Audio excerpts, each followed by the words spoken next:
Eagle Nest this afternoon, but so I'm like frantically trying to get my ducks in a row, but I'm excited to be given this talk. Good. Well, at least you know they're ducks. Yes, that's true. That's true. They might not be in a row, but you've got them. And I Yes. see some of my students, and that's excellent. Hi, Yay. Alex. Hi, Kiana. Hello. And KOLC is supposedly going to, oh, is that Tony? Hi. So I'm going to be recording us here in a bit. We'll probably do kind of the usual classroom approach, which I do in mine anyway, is to wait like 5 extra minutes and give folks a chance to show up. Or if they're frantically looking for the link, and that's great. But remember to record, right? Yes. And thank you. Yeah, so KOLC will be recording it, I think. And then I'm just going to record it too for my own ends because you want a link. I promised. I had a Composition 2 student say that she works during the day, and I need to talk about that with the humanities folks and see if we can start doing some of these at night or in the evening. It's kind of tricky with everybody's teaching schedules. But it helps to have the recording. Yeah, definitely. And whoops, there's my get your act together alarm. Just a minute. Amy and I are going to be guests tonight, and we're hopefully going to have a really great sleep because then that just proves our point that we did make a breakthrough with this recipe. So yeah, I guess I'll see Lynn and Josh in the morning, and I'm some headaches from home. Just look. All right, I set like a bunch of alarms. Let me make sure they're all off. I also have a stop talk, go to Eagle Nest alarm set, but that won't affect us. You guys came to us at the perfect time in what's going on here because it absolutely was something that could have progressed to become much worse. When the first time we investigated, we heard this male voice. No. Oh, yep, and so there's someone whose their Zoom box just says owner. I'm gonna mute you, but if you get a notification saying I'm yelling at you, I'm not. I'm just muting you. Okay. Thank you. All right. I've muted students before who their mic kicked on, and apparently they got some notification that said I would like to speak with them, but I don't, but well, I do, but not to yell. So anyway, well, welcome everybody. We'll wait a few more minutes for folks to show up, and then we'll get going. I see I've got a chat message here. Oh, yeah, from Alex. Yeah. Okay.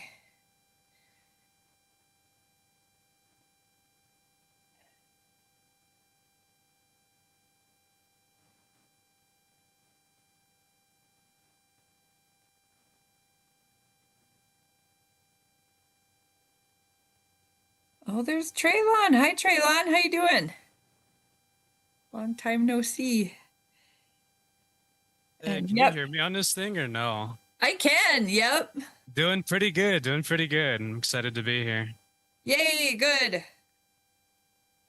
You were in my lit class last year, right? You've never heard this talk, or maybe you have. I always try to bribe people with extra credit, but Sure, we'll just say sure. yeah, I give like an abridged version of this to my composition classes, but yeah, and Jure, I see your message as well.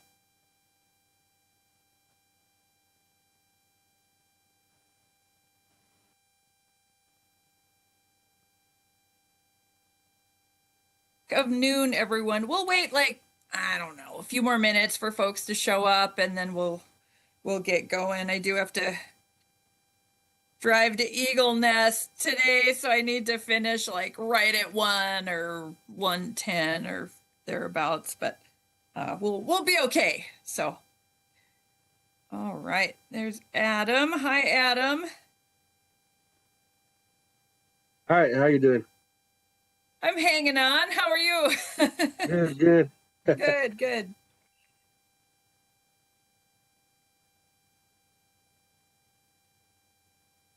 All right, and for folks just logging on, we're gonna wait just a few more minutes.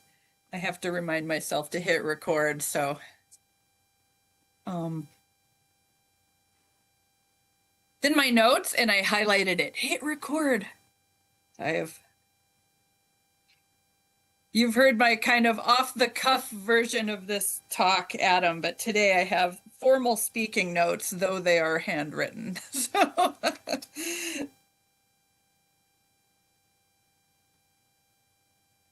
all right.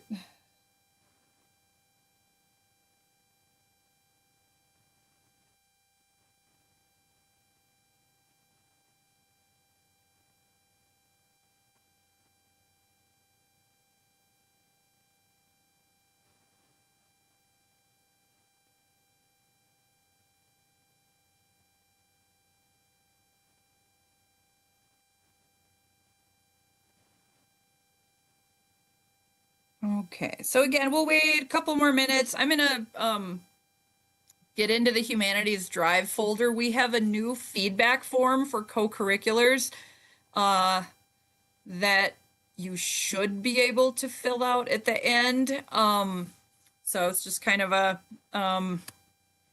yeah, just a feedback for if you've attended co-curriculars, you've seen something similar in the past. We did with the guidance of Suzanne, our Osborne, updated a little bit where it asks for like your student ID number and some other things.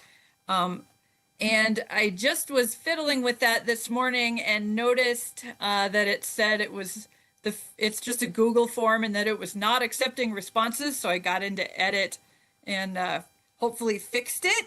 So let me just grab that link here and put it in the chat. You're officially not supposed to fill it out till the end, but I'm kind of paranoid that it doesn't work because we did get in there and make some revisions to it last spring. But let's see, let me just grab this link here. I'll just throw it in the chat for now, and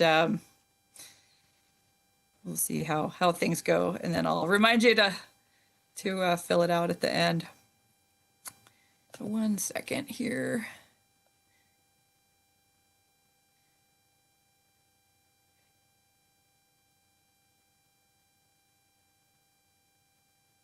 All right. Okay, this should be, hold on. I feel like I need to say what it is before I put it in the chat.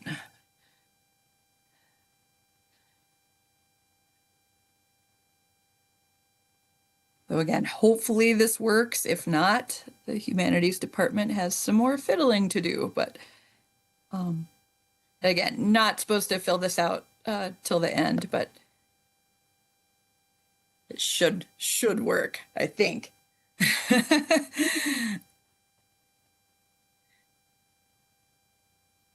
All right, no promises, but yeah, like I said, if you've attended humanities co-curriculars in the past, it's very similar to other forms you have known, except there's a couple extra questions, like your student ID number and some other items that Suzanne had recommended we include. So we've updated the form and hopefully it works, but yeah, don't worry about that till the end. Okay, well, let's see if I can get my PowerPoint shared here too. But first, before I share my screen, I just want to welcome everybody to the first writing workshop of the semester and of the 2025-26 academic year. The Humanities Department puts on 3 of these each semester, so a total of 6.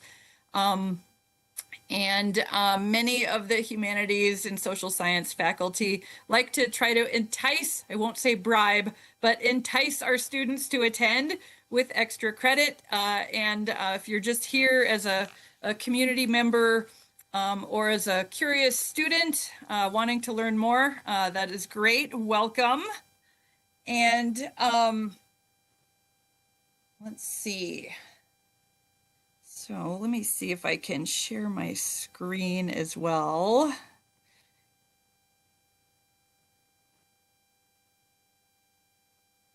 Okay, can everybody see it? I know it's in create mode at the moment, but Yes, you're good. okay. Thank you. I always get paranoid. And Zoom and my students always hear me say this, Zoom and Microsoft Office products don't always get along, and sometimes it freezes when I'm trying to change slides when I'm in full screen. So if it does freeze, I'll just go back to create mode. So prepare for some fiddling. So, and I guess I will hit record here. Record to the cloud.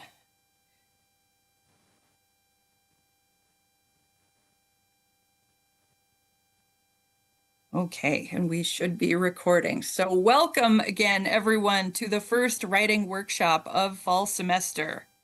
So I am Dr. Lindsay Stevens. I teach literature and composition classes here at OLC. And today we'll be talking about finding credible sources in an age of mis and disinformation. So let me see if I can get full screen going on here. Aha, okay. Hopefully it changes slides and doesn't freeze up on me. Looks good. Okay, wait till I try to change slides. All righty. So, and this workshop was new last spring. And this is a topic I care passionately about. And it's meant to supplement, really, in a way, the talks that Marilyn Frank and Sharon Janice and all the good folks at the OLC library at Woksap ATP put on about their library resources and finding scholarly sources. So I'm going to talk just a little bit about scholarly sources today, but we'll be focusing primarily on popular sources and what is out there in the wild and woolly world of Google.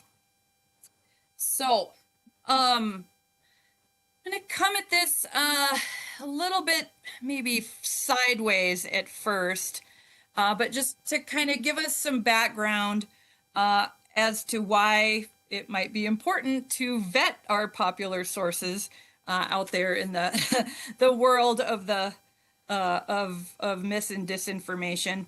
But I want to just first offer a quick definition of critical thinking, which is a term we hear kind of bandied about pretty frequently, and people not being able to think critically is often kind of pointed to as a reason for why things are the way they are in the world.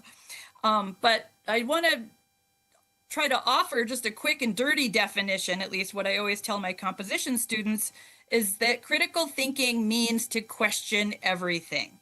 So don't just take information or arguments at face value. And I have a little graphic here. I know it's kind of busy and hard to read. If you're interested, there's this really great website called the Global Digital Citizen Foundation. And they have this really nice graphic. I'm not going to read all the questions here, but you can see kind of the nature of the questions that we might ask in order to think critically. So they call this the ultimate cheat sheet for critical thinking. And you can see like who, what, where, when, why, and how, and just the nature of the questions. Like who benefits from this? Who is this harmful to? What is another perspective? What is most or least important? Where would we see this in the real world? Let's see, when would this cause a problem? When is the best time to take action? And so on. So anyway, long story short, critical thinking means that we ask those hard driving questions and that we're not just taking information or arguments at face value. Okay, and I also want to offer yet another definition, or rather a key distinction here between a couple of terms, misinformation versus disinformation.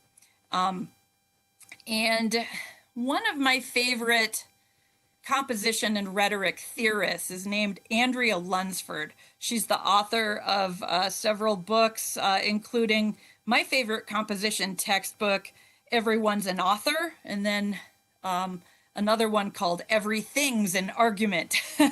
And I love Andrea Lunsford. She does such good work. But in that textbook, for example, which we don't use at OLC, maybe someday I keep arguing for it, but it's kind of pricey, and I don't know. Anyway, that's another talk. But she offers up the term misinformation as kind of a catch-all for not only erroneous or false information, but also intentionally misleading erroneous false information and propaganda. I tend to deviate. This is like the one time I will disagree with Dr. Andrea Lunsford. I much prefer a distinction I heard in a talk I attended on Zoom during the pandemic from Black Hills State. My former professor there and their resident grammarian, Dr. Andrei Reznikov, offered up this definition, which I much prefer. He said, and I'm going to poach that here, and we'll just roll with this for the rest of this talk.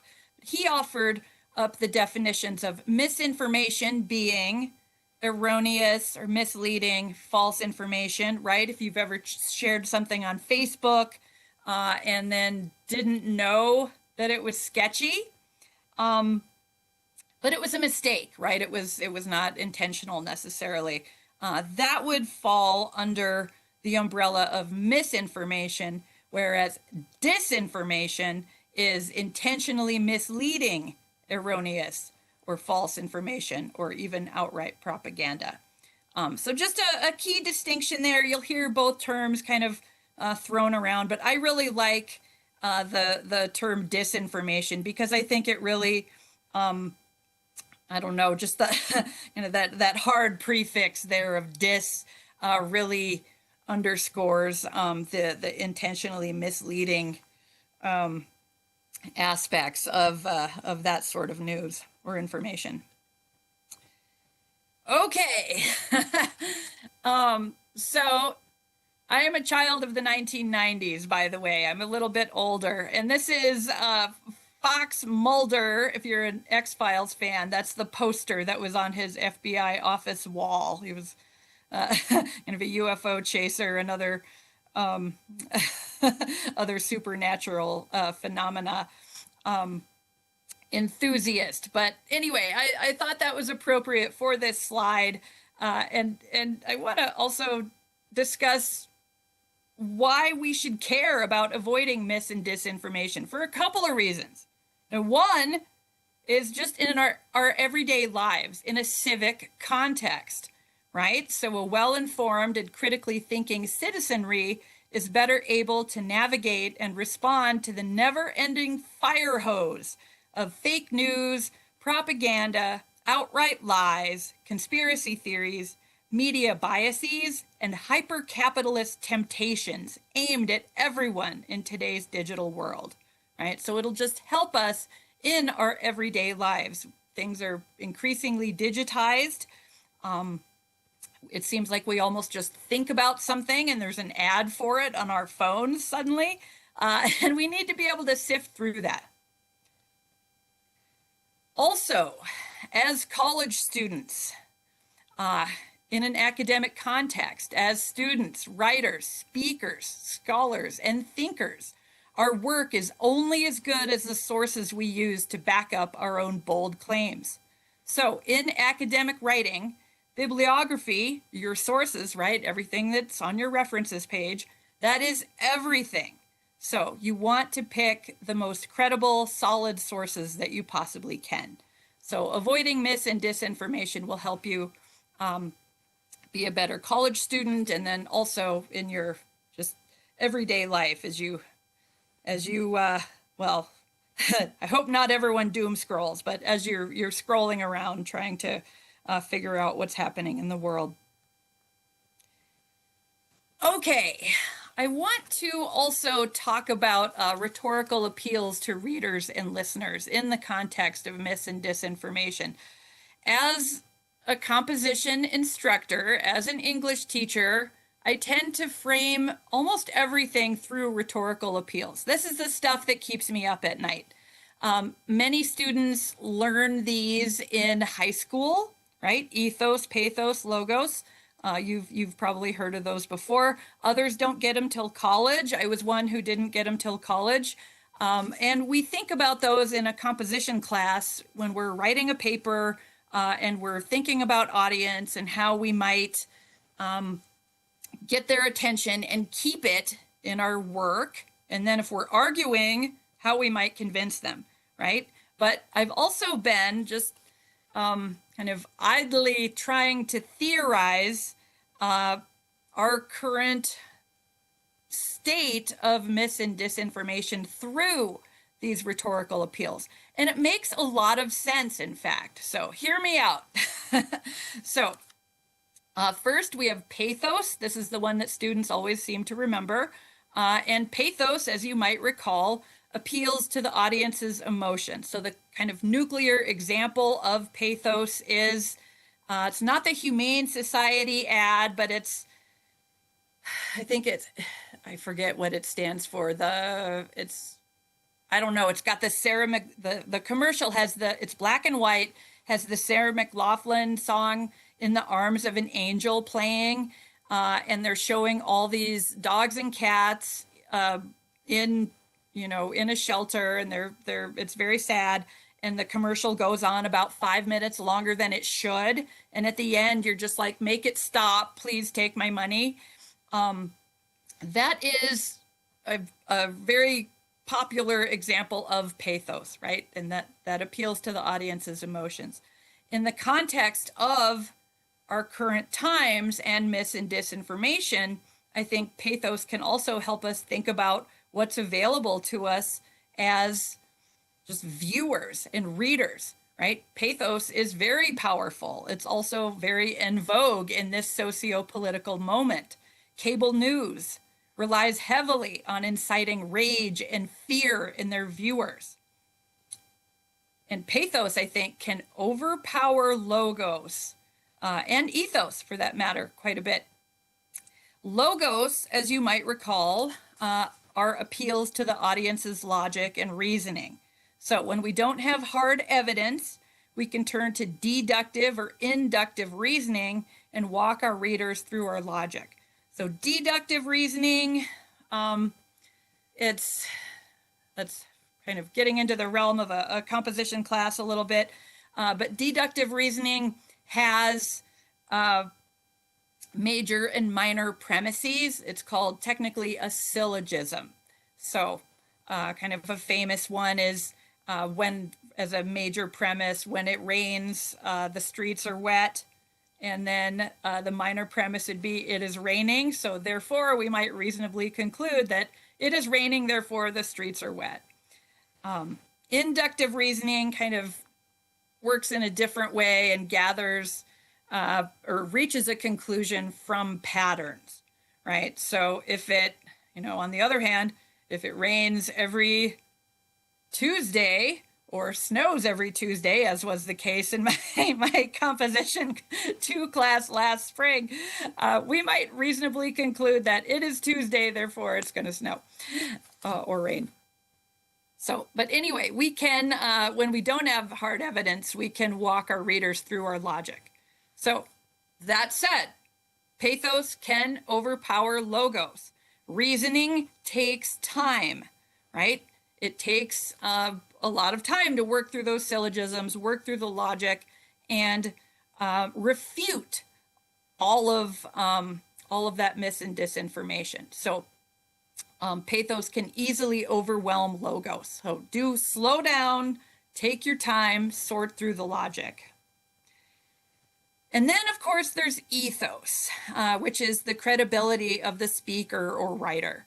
So an ethos can be broken down into a couple of categories. Situated ethos, right, where the credibility of the speaker or writer is already established due to their public image, previous work, or reputation, but they have to continue to maintain it, right? So if we have, for example, last spring, the poet Layli Long Soldier gave a talk at OLC, and she had already this stellar reputation, right? People who were like, oh my goodness, Layli Long Soldier is coming. I want to go to this talk.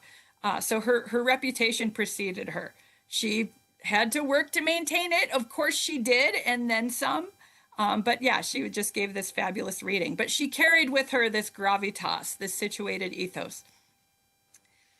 We mere mortals, on the other hand, have to invent our ethos.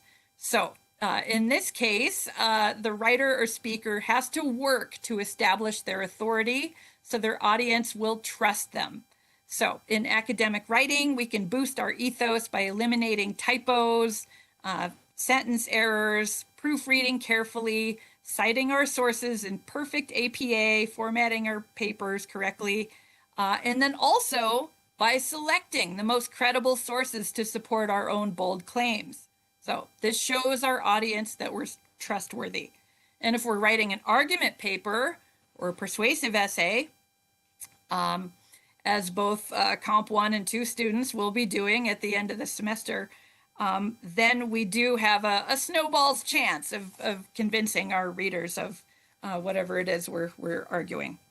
I've got a chat message here, everybody. Let me just look. Oh, all right. I see your message, Shannon. Hello, welcome.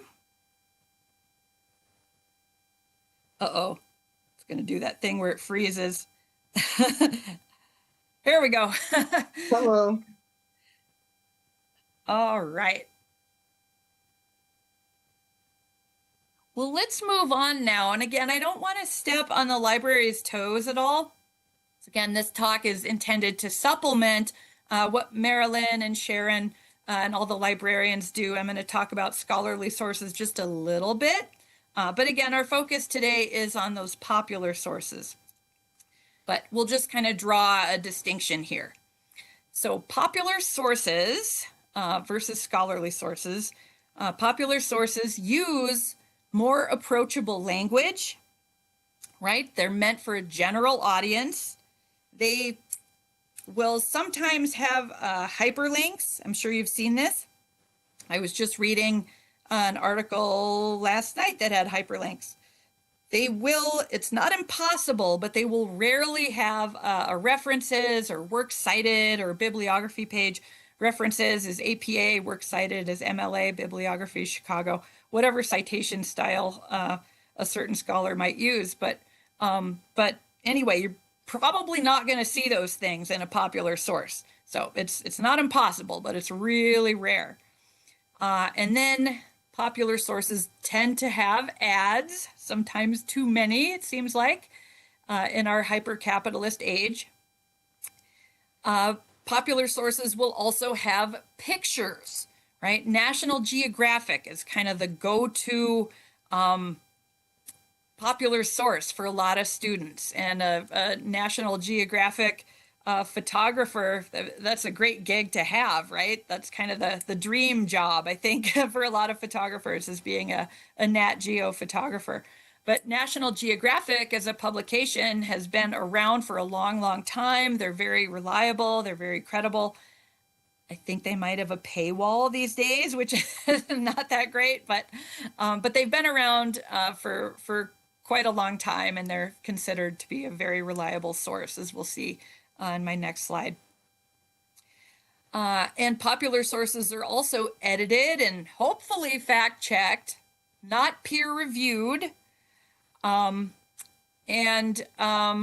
peer review process is something that scholarly sources go through in order to be published. So basically what happens is that a scholar, an academic, will write a paper and send it in to the publication of their choice in their field.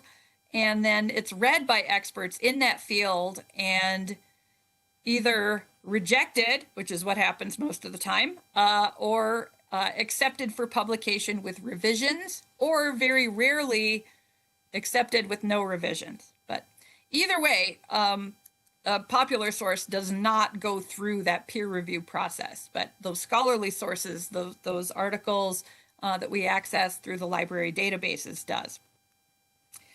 Popular sources are also not vetted for us, so it is up to us as the reader to determine whether a source is credible. And it has to be, as I'll talk about in a little bit, kind of a judgment call. But it is out in the wild and woolly world of Google, up to us to decide whether a source is worth our time, either for reading or for possibly appearing in our own papers, right?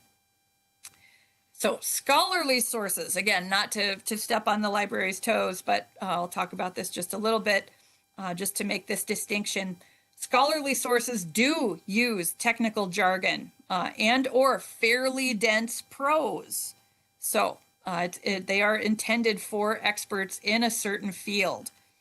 And a scholarly source will have a references page if it's in APA or Works Cited, and MLA bibliography if it's in Chicago, and so on. And Chicago style that I've mentioned is the citation style of choice for historians and I think philosophers in a lot of the humanities, linguistics, literature. We tend to use MLA, which stands for the Modern Language Association. Across the board, though, at OLC, we do use APA for most of our classes, I think with the exception maybe of Lakota Law 333, which does use MLA. But either way, a scholarly source is going to have that references page. And a scholarly source will also usually be, if it's an essay, at least, or an article from the library databases, and that those are vetted for us through the peer review process. So again, that means that other experts in that field have read and verified that info or data or content. So, and a scholarly source will have no ads or few pictures, possibly some charts or graphs. That depends on the field or discipline. I'm gonna stop sharing right there just for a second. I have a couple of visual aids. So when the librarians, whether it's Marilyn or Sharon Janice, show us the library databases, they usually show us, right, EBSCO, Academic Search Complete, or ProQuest, one of those. And those are all digitized now, but hard copy academic journals are still a thing. I've got a couple of my own scholarly articles out there in the world. This is the journal. I know it's backwards in my in the little Zoom box here, but this is Western American Literature. So I am by trade a literary critic, and so I specialized I specialize in literature, the North American West, and so this is my favorite journal, Western American Literature, and it's very, I don't know if you can see, but look at, there's like, I guess there's one picture. It's historical, it's like from the 1900s, but, or the 1800s. But look at this, there's no pictures hardly. There's one little ad at the end. This is from the University of Nebraska Press at Lincoln, so UNL. It's kind of the Western American Lit, ground zero. That's their big academic press. At the end, there's some ads for other journals that press puts out. Here's another, Studies in American Indian Literatures. So yeah, same thing. This one has poetry in it, which is nice, but yeah, very few ads, or no ads, rather, very few pictures. But neither one of these journals uses the columns. I've got a slide I'll show you that does use the columns. You'll see on the, which, and by columns, I mean like the actual 2 columns on the page, which when you're reading a PDF can be kind of tedious, but here, I'll go back to my PowerPoint. But I just wanted to show you that academic journals are an actual physical thing. They're very thin, but they do contain some kind of dense prose. So, not to toot my own horn, sorry. But I just thought it was too good of a visual aid to pass up. Okay, back to my PowerPoint here. All righty. Uh-oh, is it going to cooperate? Oh, this PowerPoint. See, I shouldn't have done that. Hang on one second.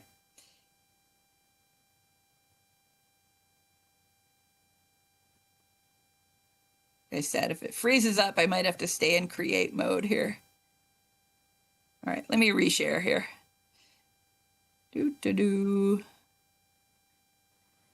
All right. Hopefully it works. Well, we'll try it. And if not,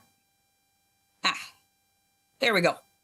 Okay, can everybody see again? Sorry for the interruption, but that was too good of an opportunity to pass up. Yes, Okay. you're good. Thank you, Joan. So I had mentioned earlier Andrea Lunsford's textbook, her composition textbook, Everyone's an Author.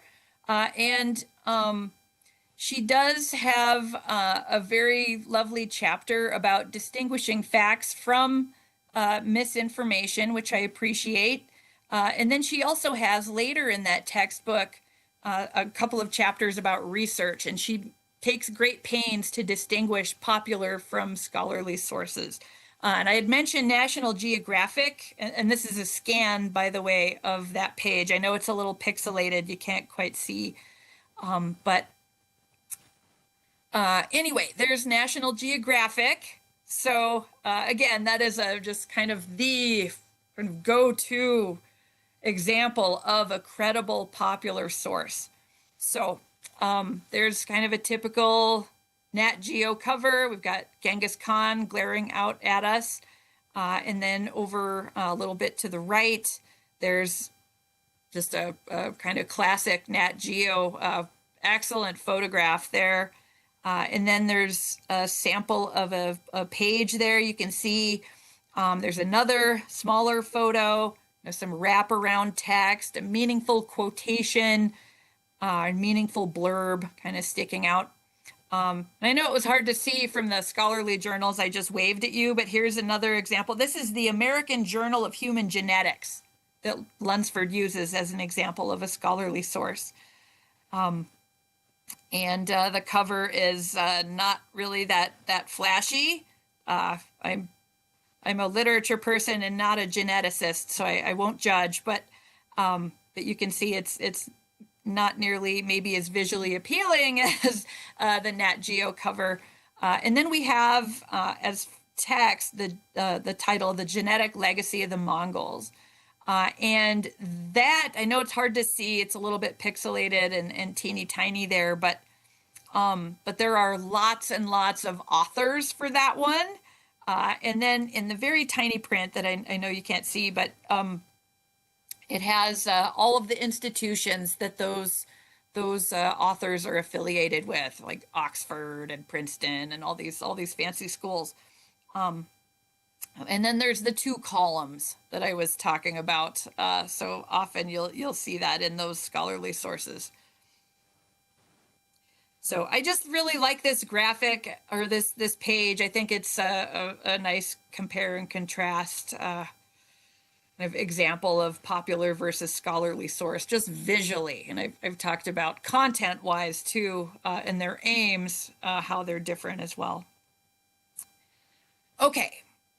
Well, on to vetting popular sources. So again, I'll leave it to the librarians to show us around the library databases. Hopefully you'll get those tutorials in your composition class. And if not, they are always happy to help us learn about scholarly sources. But in terms of vetting those popular sources, there are certain things we can do if we're just Googling something and are not sure whether a source is worth our time. So we can do what's called triangulating our sources, right? So if something sounds outlandish, it probably is. So a good tactic is to make sure 3 or more sources are saying the same thing. And also we can read critically and defensively. So I opened this PowerPoint with that slide that had all the questions just for kind of more general critical thinking. And the questions I've got here have to do with reading defensively in particular. So again, when we read and think critically, we want to ask those hard questions, not take anything at face value. So here are some reading critically and defensively questions you might ask. So who wrote it? Is there an author? And going back to scholarly sources, just for a second, there not being an author is generally going to be a popular source thing. Scholars are very, very proud of their work. As you saw, I just waved two scholarly journals at you and told you I had a couple of publications out there in the world. And generally, when an academic publishes something, it's unpaid, right? We're doing this for the project of knowledge and furthering research in our own field. So if a scholar publishes something, they're going to let you know. They're proud of it. So very few scholarly sources are published anonymously. Popular sources, on the other hand, often are. So whether or not there's an author, it's not a red flag necessarily. Like if something's published by the Associated Press, or I know in Composition 2 for that first paper, we had the Joe Biden apology to Native Americans article, and that's a reliable source. That's a good source. It doesn't have an author though. We have to like cite it by the title and APA, but it's certainly something to think about. If there is an author, what are their credentials? And where does this source appear? What is the reputation of that publication? And then for you composition students out there, I know many of you have taken that class, even if you're not taking it currently, but you always want to be thinking about audience as writers, right? For any writing occasion, whether you're just typing a text message to a friend or writing an email to a faculty member, but you always want to be thinking about audience. And in this case, it's good to think about what that writer's up to. What are they trying to get you to do? Do they want you to donate money? Are they trying to change your mind, take action of some sort? Try to figure out what they want. And then also keep the web address in mind. So .gov stands for government, right? .edu is education. We've all got those emails by dint of our being affiliated with OLC, right? And then the OLC website itself is olc.edu, right? That stands for education. .com is commercial, right? So might be some capitalist aims in there. They, you know, a .com is probably trying to get you to buy something, perhaps. A .org is usually a nonprofit organization, so fairly straightforward. I have had in my composition classes some students right out of high school come in and say, my high school teacher told me not to use a .org as a source. That's I want to push back against that a little bit. I just want to say that not all .orgs are created equal. Like the Black Hills Clean Water Alliance, for example, and then over East River, the Friends of the Big Sioux River. Both of those are .orgs, and they have very good information on their websites. They've got like hydrologists doing their research for them, and they've got all sorts of helpful charts and graphs and so on. So not all .orgs are created equal. So I'm not going to say don't ever use a .org as a source, but, you know, just kind of do ask those questions like, what do they want? What are they trying to get me to do? And then there's also international web address endings to keep in mind. So you've seen some of these, I'm sure. .ca is Canada, .fr is France, .au is Australia, .nz is New Zealand, and so on. .uk is the United Kingdom, .ru is Russia. So do with that what you will, but do keep in mind that if it's got an international web address ending like that, it might be a little bit suspect. I've got a couple chat messages here, folks. Let me just check in. Oh, hi, Marion. Welcome. Nope, you're fine. And let's see. Okay. Every time I check the chat, I goof up my PowerPoint. Sorry, folks. 1 second here. There we go. Little bit more here on vetting popular sources. So I know this slide has too many words on it. It's probably hard to look at, but I had a lot to say, so I'm breaking my own rules here.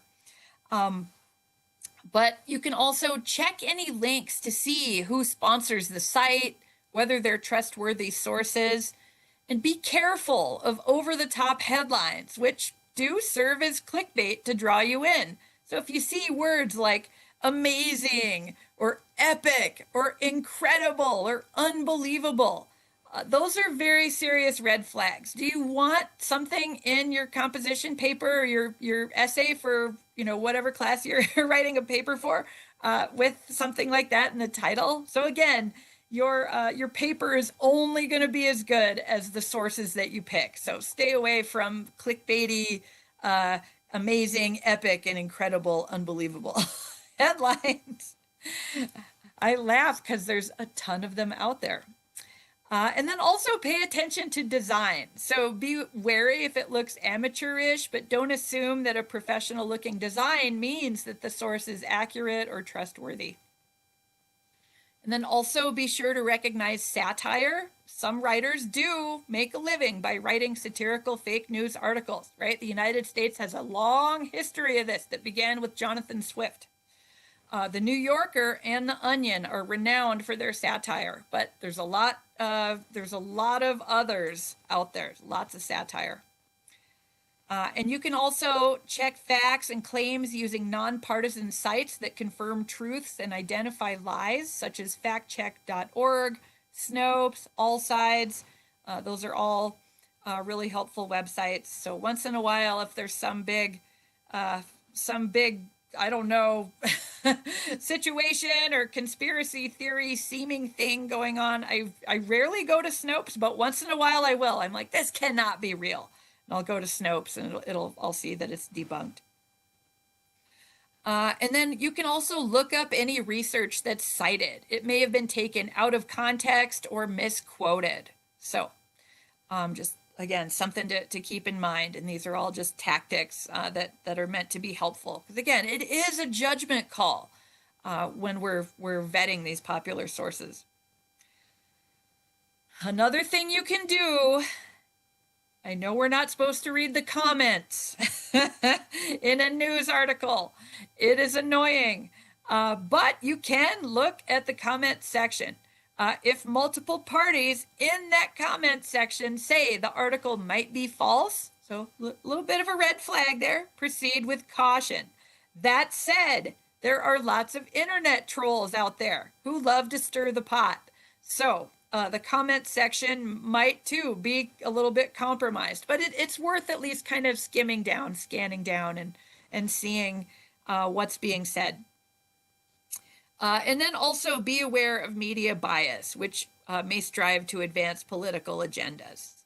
So, and I've got here, when I gave this talk last spring, we actually had time at the end to get onto the website. I don't know if we'll have time today, maybe. But this is a chart called the media bias chart. There are lots of media bias charts out there on the web. This is the original one you can see in the upper left-hand corner. This is from Ad Fontes Media. And they actually publish their methodology on their webpage. So I forget how many people they have working for them, but it's not just like some guy in his mom's basement cranking out a media bias chart. There's it's a very bipartisan, fairly large coalition of people from all sorts of disciplines, lawyers, academia, journalists, and elsewhere, that are rating these sources. So their methodology is published. And there's even a spot on their website where they say, is the media bias chart biased? And they say, yes, it is. Everything's biased. But if we look at this, and again, I'm a literature person. I'm not a mathematician by any stretch of the imagination, but I do remember X and Y axes. And on the x-axis here going across, we have, this is rated politically, most extreme left to hyper-partisan left, strong left, skews left, middle, skews right, strong right, hyper-partisan right, and then most extreme right. So that's the x-axis. So you can guess if you're looking for reliable, credible sources, someplace in the middle is somewhere you want to look. Going down on the y-axis, we have thorough fact reporting or fact-dense analysis, a mix of fact reporting and analysis, or simple fact reporting. So and they gave us, at least on this little still kind of screen grab of this, kind of this sweet spot with the green dashed line there. So in the middle and then higher on the chart is a good place to be. And again, I'm a child of the 1990s, and when I was growing up, the internet was not what it is now. And Rolling Stone was kind of my go-to Bible, if you will, back then. And I don't see it on here, but yeah, Rolling Stone in the current version of the media bias chart, and they update this a few times a year, is not on, did not fare very well on the media bias charts. I was like, oh, I was just reading trash the whole time. But back to the y-axis, moving down, you can see analysis or wide variation in reliability. So, right, red flag, opinion or wide variation in reliability. Moving down to selective, incomplete, unfair, persuasion, or other issues, and down into contains misleading info, not good, and then contains inaccurate or fabricated info.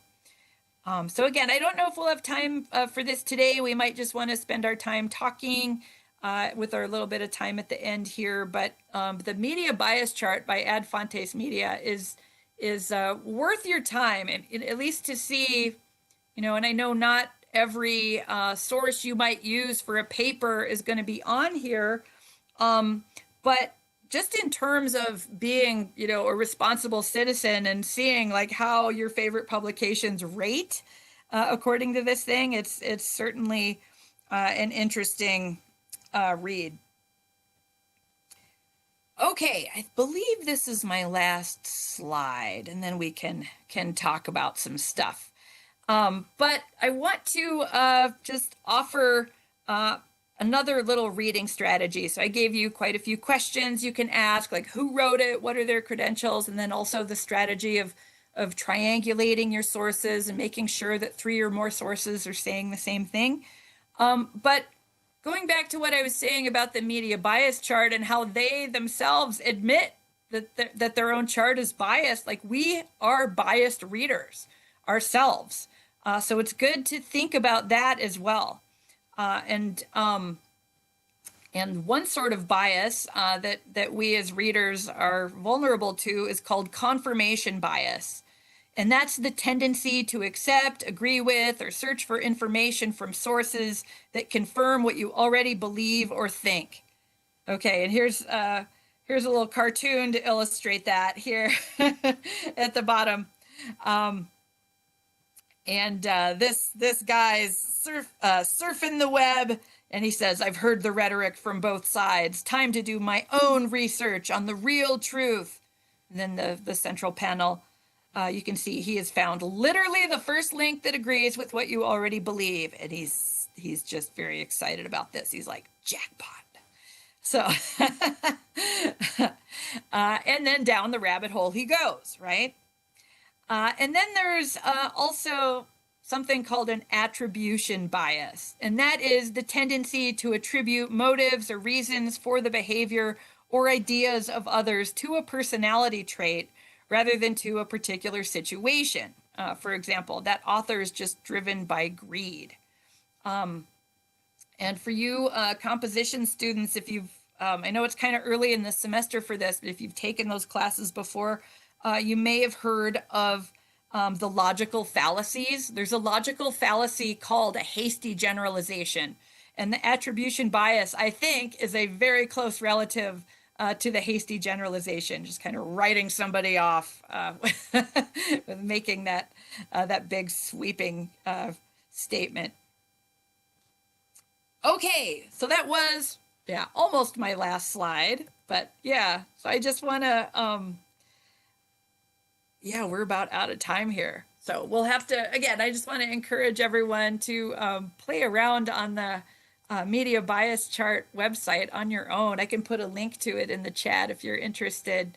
But I want to just open the floor now to any questions or comments. And I guess I will preface that by saying one thing that I don't take up in this talk that I would like to, and I kind of touched on this with talking about the comment section, but just like all the bot farms out there, and then also like AI, like I know I need to bring AI into this talk a little bit more, and that's probably connected to the bot farms and so on. But I'm just kind of curious what everyone thinks of all this. If you have any horror stories you'd like to share, if you have any questions or comments.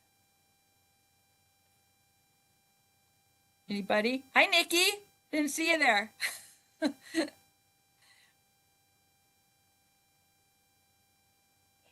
Yeah, I don't get the AI thing. I don't know. I don't mess with that. But I feel like they kind of have some good resources too. That they bring up too. But I try to research those too. Yeah. To see if they are, credible and stuff. So when it comes to AI, that kind of like, I don't know if it's cheating or not, because they just have, it's really easy. Right. With the AI. Yeah. And,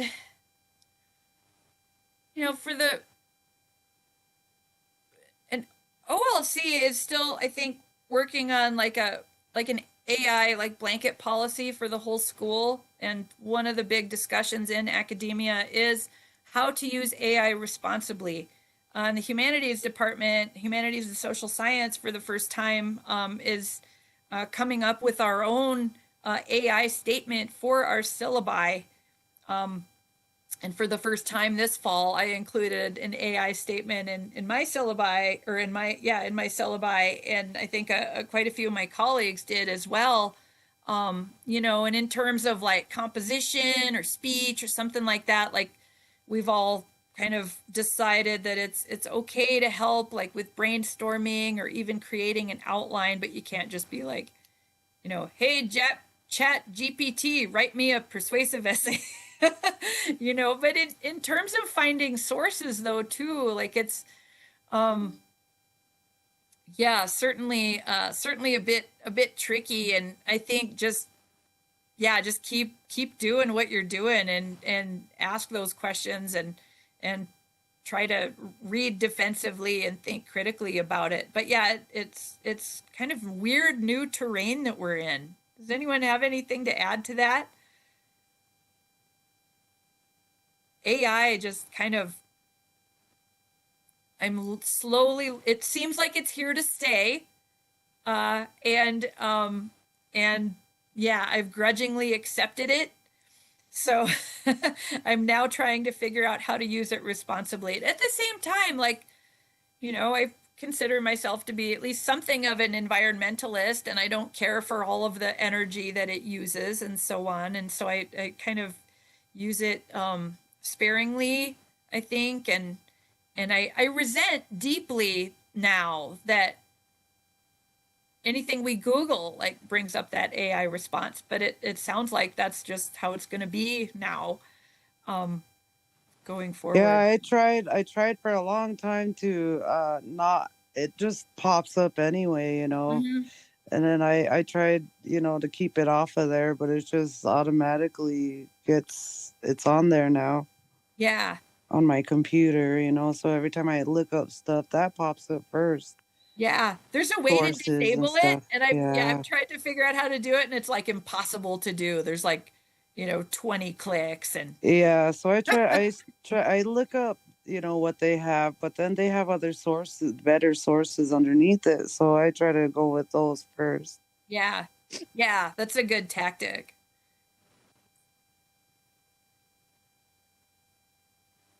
Yeah, does anyone have any other questions or comments or want to talk about AI some more?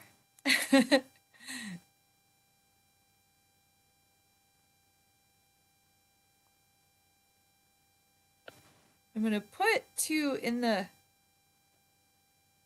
Oh, and Joan put, yeah, from clickbait to credibility has great charts. Yeah. Yeah, thanks for that, Joan. That's a really good resource as well.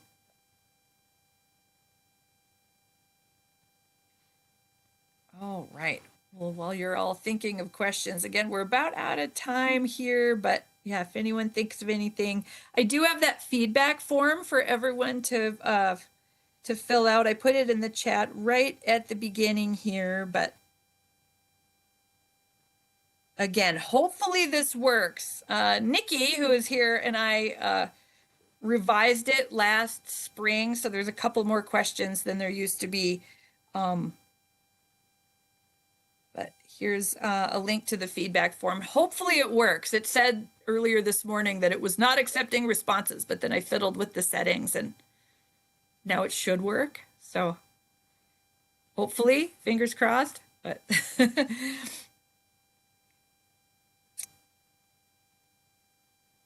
all right. And yeah, if you could all fill out that feedback form, that would be wonderful. Again, I hope it works. Okay, well, if no one has any questions or comments, again, hopefully this workshop was helpful. It's certainly something to to wrestle with, not only for our papers but also in our daily lives. And again, this is just a topic I feel really passionately about, and I'm always and hopefully in future versions of this talk I'll figure out a way to address like bot farms in the comment sections and AI in general. So yeah, awesome. Yeah, and oh, I see some comments from students. So yeah, thank you all for coming. Really appreciate it.